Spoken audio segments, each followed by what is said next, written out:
Praise the lord. ఉత్తముడును యథార్థవంతుడని యేసుక్రీస్తు ప్రభుల వారికి మహిమ ఘనత ప్రభావములు కలుగునుగాక. మీ అందరికీ నా ప్రేమ వందనములు. ఈ దినపు యేసయ్య జీవపు మాట. నహూము గ్రంథము 1వ అధ్యాయము 7వ వాక్యము. యెహోవా ఉత్తముడు, శ్రమదినమందు ఆయన ఆశ్రయ దుర్గము. యేసయ్యను వెంబడించుచు ఆయన ఆజ్ఞలను హృదయపూర్వకముగా గైకొనుచు ఉన్న ఆత్మీయులారా, ఆత్మ సంబంధులారా, మన యేసయ్య ఉత్తముడు, యథార్థవంతుడై ఉన్నాడు. మన ఆశ్రయమును దుర్గమునై ఉన్నాడు. మన దేవుని వంటి ఆశ్రయ దుర్గము ఏదియూ లేదు. మన దేవుడు తప్ప వేరొక ఆశ్రయ దుర్గం ఏది? ఆయనే మన ఆశ్రయము, మన రక్షణకర్త. యథార్థవంతునికి యెహోవా ఏర్పాటు ఆశ్రయ దుర్గము. మన ఆశ్రయముగా ఉన్న ఆయన నామము బలమైన దుర్గం. అందులో సురక్షితముగా, నెమ్మదిగా, ఏ భయము లేకుండా, బెదురు లేకుండా, కలవరము లేనివారై నిర్భయులై నివసించెదరు. అన్ని వేళలా, అన్ని పరిస్థితులలో మన యేసయ్య తన ప్రజలకి ఆయన ఆశ్రయ దుర్గమై ఉన్నాడు. మన శ్రమలలో నిజమైన ఆశ్రయ దుర్గము ఆయనే.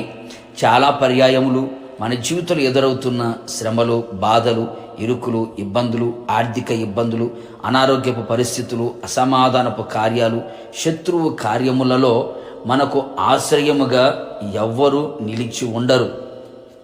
భక్తుడైన యోబు గారి జీవితంలో తనకు తటిస్థించిన శ్రమలలో ఆయన బంధువులు ఆయన యొద్దకు రాకయున్నారు.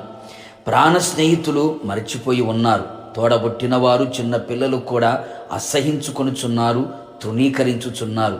ప్రేమించిన వారే తిరగబడి ఉన్నారు. అందరూ అతనిని అన్యునిగాను, పరదేశిగాను చూచుచున్నారు. కట్టుకున్న భార్య అతని మీద అసహ్యమాయెను. ఎందరూ తనకున్న తన శ్రమలలో ఆశ్రయం ఏమీ లేదు. దేవుడే తనకు ఆశ్రయముగాను దుర్గముగాను ఉన్నాడు.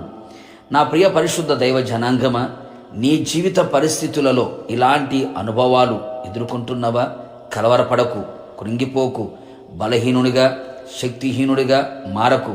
నిశ్చయముగా ఎలాంటి శ్రమలు, శోధనలో నువ్వున్నా నా యేసయ్య నీ శ్రమలలో నీ ప్రార్థన ఆలకించి, నీ శ్రమలో నీకు తోడుగా ఉండి, నేను ఉన్నాను అని చెప్పి నీకు ధైర్యం ఇచ్చి, నీ శ్రమలో నీతో కూడా ఉండి, నీకు ఆశ్రయ దుర్గమై నిన్ను ఆదరించి, ధైర్యపరిచి, బలపరిచి, స్థిరపరిచి, తన కృపతో నిన్ను నింపి, శ్రమను తప్పించి, విడిపించి, విజయమునిచ్చి, మహిమతో నిన్ను నింపి, ఉన్నతమైన అనుభవాలలో నిన్ను నడిపించి, రాకడ వరకు ఆయనే నీకు ఆశ్రయ దుర్గమై ఉండునుగాక.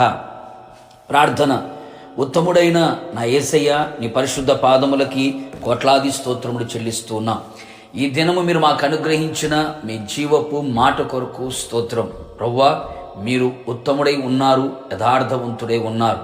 శ్రమ దినమున మీరు మాకు ఆశ్రయ దుర్గమై ఉన్నారు. ప్రవ్వా, మీలాంటి ఆశ్రయ దుర్గము ఈ లోకములో మాకెక్కడా లేదు. ప్రవ్వా, మా శ్రమలలో, బాధలలో, ఇరుకు ఇబ్బందులలో, కష్టాలలో, కన్నీళ్లలో మిమ్మను ఆశ్రయించిన ప్రజలని మీరు విడిచిపెట్టే దేవుడు కాదు.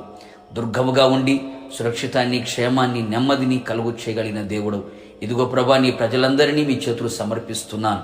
మీ ప్రజలందరూ ప్రభా మిమ్మల్ని ఆశ్రయిస్తూ ఉన్నారు. వారి శ్రమలలో నిశ్చయముగా వారికి మీరే దుర్గముగా ఉండి అన్ని విధాలుగా వారిని ఆదరించి, ధైర్యపరిచి, బలపరిచి, నూతనపరిచి, సురక్షితాన్ని, క్షేమాన్ని, నెమ్మదిని, ఆరోగ్యాన్ని, ఆశీర్వాదాన్ని మీరు కలుగు చేసి, మీ రాకడ పర్యంతము మీరే ఆశ్రయముగా, దుర్గముగా ఉండి నడిపించి మహిమ పొందమని యేసు నామములో అడుగుచు ఉన్నాను తండ్రి, ఆమెన్.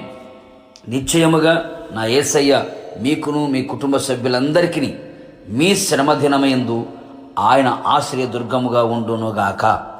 God bless you.